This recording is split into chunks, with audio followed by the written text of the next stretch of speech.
Billiard. I got so much motherfucking design on right now. Break it down, bring it back, make it clap. I got 3 old thoughts, new block, where that thing. Bitches on my line, and you know they come straight. Hold up, what it not, 45, scope it cash like whoa. High fucking with these hoes up. Jadi teman-teman, di sini saya ingin menjelaskan tentang pelaporan terintegrasi. Pelaporan terintegrasi hingga saat ini masih disusun secara sukarela, sehingga masih sangat sedikit perusahaan yang bersedia menerapkannya dengan menggunakan data sekunder yang diperoleh dari laporan keuangan tahunan dari 20 badan usaha milik negara atau disingkat dengan BUMN tahun 2012 sampai 2018 dengan 140 pol observasi.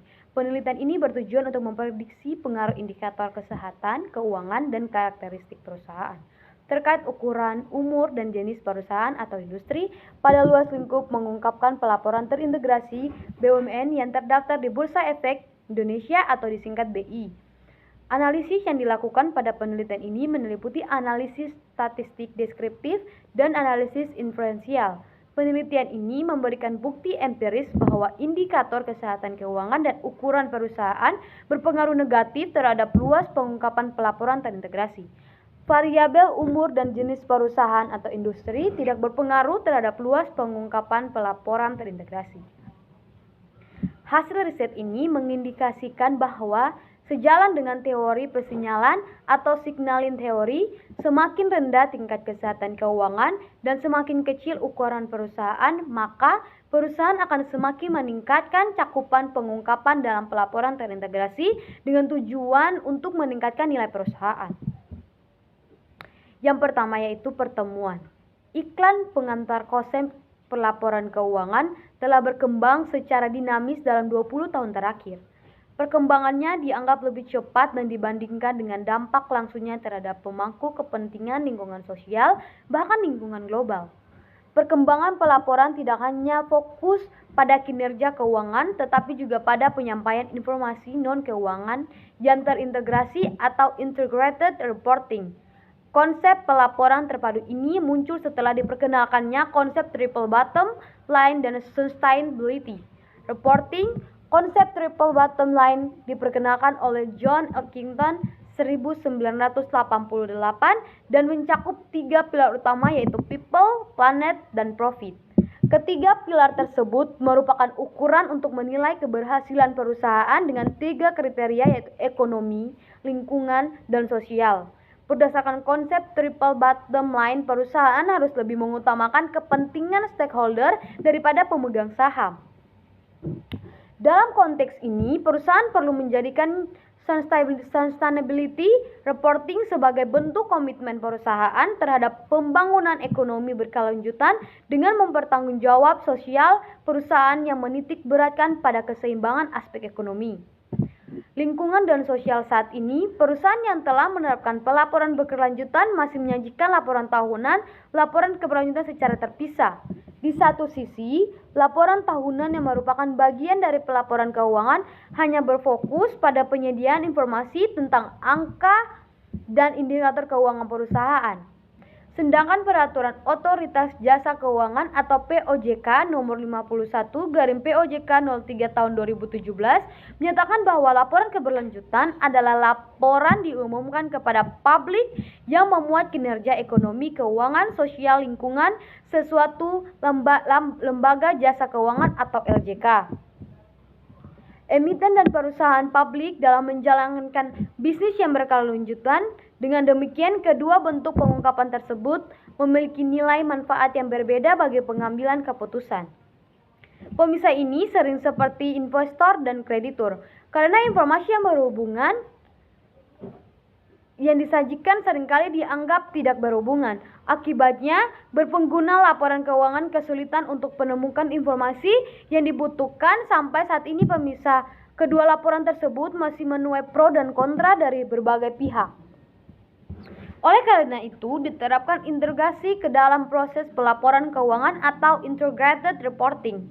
Integrated reporting berupaya memberikan informasi mengenai berkelanjutan perusahaan dan kinerja keuangan secara terintegrasi agar lebih informatif dan mudah dipahami.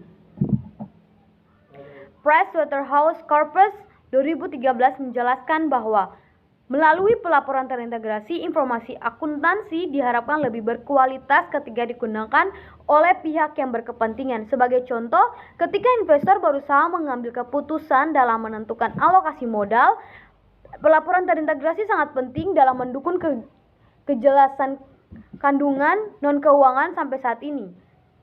Pelaporan terintegrasi masih dilakukan secara sukarela dan sangat sedikit perusahaan yang menerapkannya.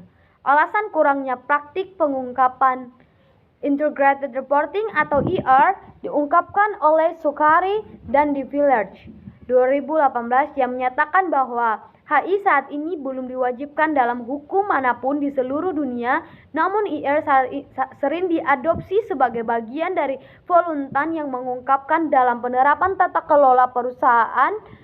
Penerapan praktik pengungkapan pelaporan terintegrasi benar-benar dibutuhkan oleh pemangku kepentingan dalam pengambilan keputusan. Dan apakah pemegang saham bersedia membayar lebih untuk pelaporan terintegrasi? Witu Cidanon 2017 mengungkapkan bahwa terdapat dua jenis perusahaan yang ditekankan untuk mempertimbangkan luas pengungkapan yang harus disajikan, yaitu perusahaan besar dengan perhatian publik yang besar dan perusahaan yang berada dalam fase matang. Badan usaha milik negara atau BUMN tergolong dengan perusahaan perhatian publik yang besar, sehingga tekanan untuk mempertimbangkan jangkauan pengungkapan diharapkan lebih transparan dan hidup masyarakat. Laporan keuangan yang diterbitkan oleh BUMN bertujuan untuk melihat kondisi keuangan perusahaan dan memberikan informasi tentang kesehatan perusahaan guna mempertahankan eksistensi dan persaingannya. Pentingan penilaian tingkat kesehatan BUMN juga tertuang dalam keputusan Menteri Badan Usaha Milik Negara BUMN nomor Kep 100/MBMUEN/2002 tentang ketentuan dan tata cara penilaian tingkat kesehatan BUMN yang meliputi keuangan, aspek operasional dan administrasi. Sebagian besar BUMN telah menerapkan pelaporan berkelanjutan, diharapkan beralih ke pelaporan terintegrasi. Beberapa BUMN di Indonesia yang sudah mulai menerapkan TIMA atau PT Telkom dan PT Pertamina.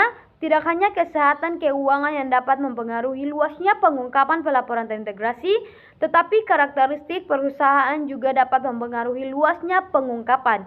Hasil penelitian Batendijk et al. 2017 menunjukkan bahwa jenis industri, ukuran dan profitabilitas entitas serta komposisi anggota komite audit berpengaruh terhadap kualitas pengungkapan integrated reporting.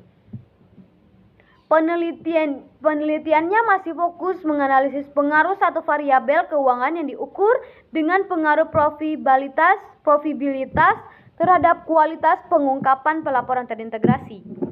Oleh karena itu, penelitian ini merupakan analisis lebih lanjut mengenai kinerja keuangan yang menunjukkan tingkat kesehatan perusahaan secara keseluruhan.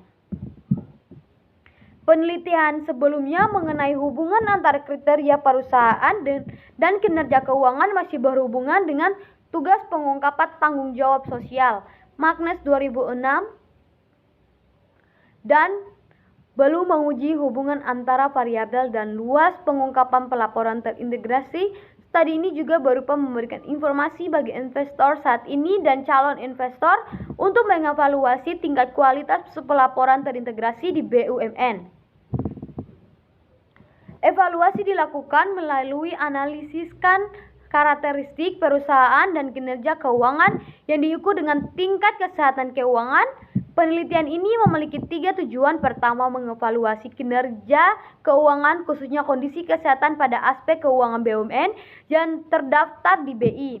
Kedua, mengetahui sejauh mana pengungkapan berdasarkan Indeks Integrated Reporting atau IR pada BUMN yang terdaftar di BI. Ketiga, memprediksi pengaruh indikator kesehatan keuangan BUMN dan karakteristik perusahaan terkait ukuran, umur, dan jenis industri. 2. Pengembangan hipotesis kesehatan, keuangan, dan pengungkapan pelaporan terintegrasi Batendijk et al. 2017 mengungkapkan bahwa entitas dengan peluang pertumbuhan yang lebih tinggi cenderung mengungkapkan informasi lebih banyak daripada entitas dengan peluang pertumbuhan yang lebih rendah. Hal ini dikarenakan entitas dengan pertumbuhan yang lebih baik tentunya memiliki kinerja keuangan yang lebih baik pula. Selain itu, entitas ini juga akan membutuhkan sumber daya yang besar dalam waktu dekat. Entitas ini cenderung mengadopsi mekanisme tata kelola yang lebih baik melalui praktik pengungkapan yang lebih baik dan lebih transparan untuk melindungi investor melalui non-keuangan. Tata kelola yang baik dan perlindungan pemegang saham minoritas dapat menurunkan biaya modal, sehingga investor cenderung membiayai jenis entitas ini. Hal ini sejalan dengan teori keagenan di mana manajer sebagai agen bertugas untuk meningkatkan kinerja keuangan perusahaan untuk memaksimalkan nilai perusahaan yang diterima baik oleh pemegang saham maupun pemangku kepentingan lainnya. 3. Metode data analisis. Penelitian ini merupakan penelitian explanatory research di mana sifat explanatory yang dilakukan dalam penelitian ini adalah causal explanatory yang bermaksud untuk menjelaskan pengaruh indikator kesehatan keuangan BUMN, size, umur, dan jenis industri BUMN terhadap sejauh mana pengungkapan pelaporan terintegrasi BUMN. Sebelum menjelaskan pengaruh tersebut, dilakukan analisis mengenai kondisi kesehatan aspek keuangan BUMN yang mengacu pada peraturan Menteri BUMN. Fokus penelitian ini adalah kinerja keuangan BUMN di Indonesia. Populasi penelitian adalah seluruh BUMN yang terdaftar di BI atau Bursa Efek Indonesia yang berjumlah 20 perusahaan. Metode pengambilan sampel yang digunakan adalah non-probability sampling dengan judgment sampling. Metode judgment sampling melibatkan pilihan dari subjek yang memiliki tempat paling menguntungkan atau posisi terbaik untuk memberikan informasi yang dibutuhkan. Sekarang 2002, kriteria yang digunakan dalam pemilihan sampel adalah 1. BUMN yang terdaftar di BI pada periode 2012 sampai 2018. 2. BUMN yang laporan keuangan tahunan dan laporan auditor independennya tersedia lengkap di database BI. Berdasarkan kriteria tersebut, maka jumlah sampel yang digunakan dalam penelitian ini adalah 20 BUMN dalam periode pengamatan selama 7 tahun atau jumlah keseluruhan pengamatan adalah 140. Data yang digunakan dalam penelitian ini adalah data sekunder yang berisi data keuangan yang diperoleh dari laporan keuangan tahunan BUMN yang dipublikasikan. Penelitian ini menggunakan data polling gabungan data antar perusahaan. Jadi teman-teman, itu saja yang bisa saya jelaskan. Apabila ada salah kata, saya mohon maaf. Sekian dan terima kasih.